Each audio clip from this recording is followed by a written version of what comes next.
Harvard going. There we go. Ladies and gentlemen, give it up for Ronan, ladies and gentlemen.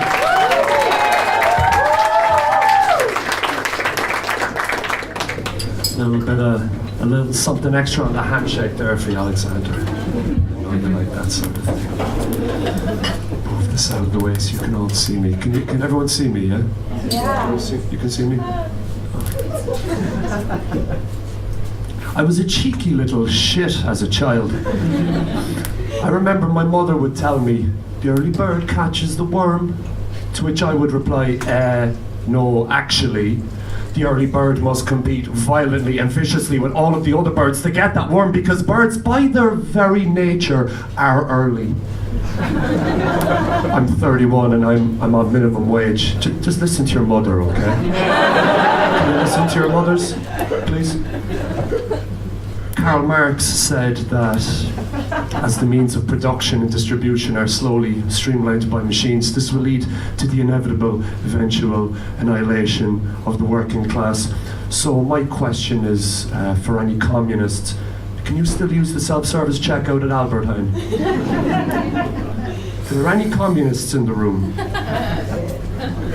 Okay, I'm going to have to throw a lot of this set away.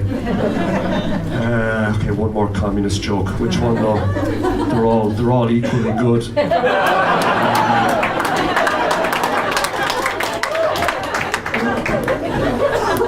I really admire Che Guevara.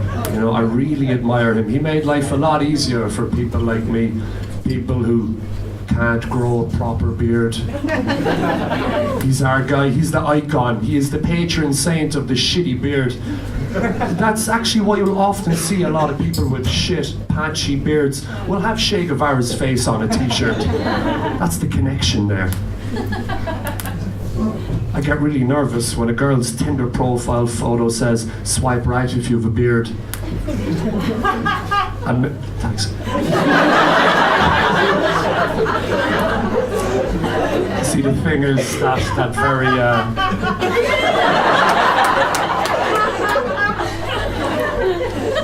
that very mean laughter is because I don't actually have a beard, you know. It really is just a hairy face. Like it's just a hairy face. So I mean, like the danger with the hairy face is that it looks like a beard from far away. So the closer you come to me, the greater the disappointment.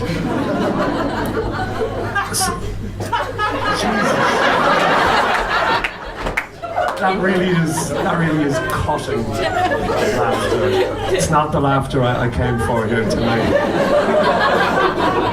So the thing is, when I actually go on this Tinder date, you know, I'm actually going to be like very anxious and super paranoid that I'm not going to live up to the Tinder photo in which I appear, due to the size and pixelation, to look like I do actually have a beard on my face. It's you know, it's not a good thing, you know. I get very nervous before the date. I can't force grow the beard. If I could only just spend the date just like far enough away from the girl so that it still sort of looks like I have a beard, and then like as the night progresses I will slowly inch closer towards her in direct proportion to the amount of drinks she's had, just to keep the illusion of the beard alive, you know.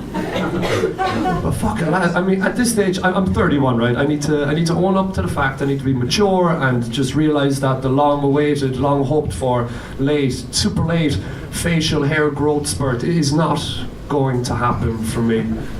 But you know, it's like my mother always said, you know, the beard is always hairier on the other face. I've even been known to stroke my face in a manner befitting a man who actually has a beard.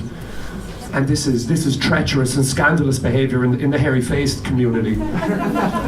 Just thinking about it, this is probably going right over the heads of the lads at the back. You're probably looking up at me going, what's this guy on about? He's got a great, full, thick, sexy beard. That's only because from this distance I look the same proportionately to you as I would in a Tinder photo in your hand. Actually gives me a pretty good idea. You know, the next time I'm on a Tinder date, I'm just going to tell the girl, yeah, meet me at a comedy show, like 6 rows back, and then I'll just come on stage and just start talking to her until she gets drunk. or she leaves. It's probably more likely. Or, you know, there's a third option. She could really fuck up. She could get drunk and leave with me. But people do make bad decisions every day, you know. When I'm spiking my Tinder dates, I always make sure to double drop with the morning after pill because I'm not an asshole. Not this guy. Hashtag woke. Before waking up, people are like, who the fuck is this lad? And I'm like, oh, congratulations, you're woke too. Get out of here. Take my back. Let's look at this piece of paper there. Ah, yeah. But you know, Tinder is not all about like sexual gratification. You know, the thing is, you can, from an anthropological point of view, you can learn a lot about another culture or another country. When you're there, you have a few swipes. You can learn a lot of things about people's hobbies. For instance, since moving to the Netherlands, I've learned that the hardest part about skiing is taking that perfect skiing selfie, so everybody knows that you have been skiing. Otherwise, you know, why don't you go?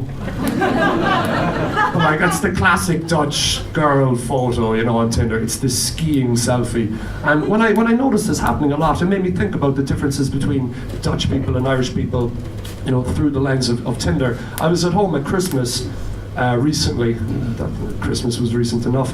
And I went on Tinder, and you know, it was a mess, you know. So when I came back to the Netherlands, then I was like, geez, there really is a difference. For instance, the classic Dutch girl's photo on Tinder, you know, Annika, she's up on the snow, up on the virgin piste, and the message she's giving is very Dutch, you know. It's like, yes, I'm totally modern, independent woman. I go where I want, I do as I please, because I can afford to do so. I'm always striving for new heights, and yes, I've seen a mountain. And then you've got the Irish girl's Tinder photo then will usually be in a more kind of smoky setting. And she'll generally be holding one or more pints of beer in her hand. And the message she's giving out is also very subtle and very nuanced as well, you know.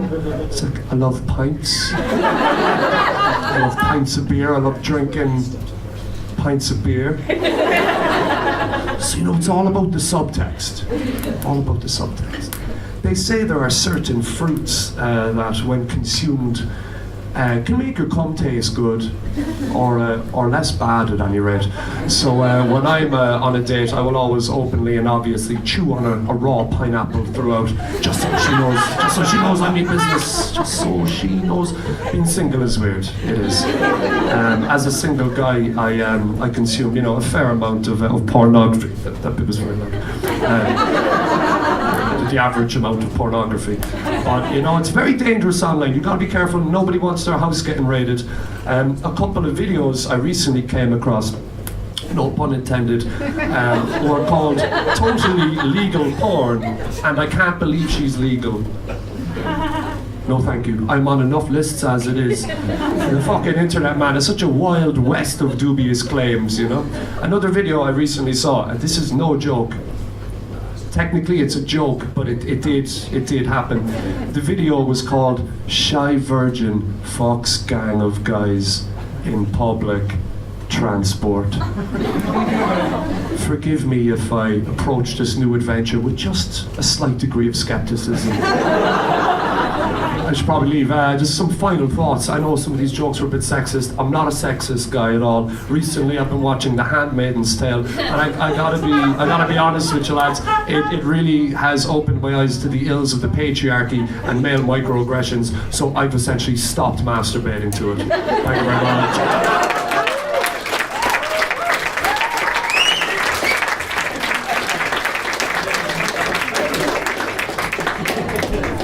Ronan Brosnan is his full name, ladies and gentlemen. Give it up for Ronan!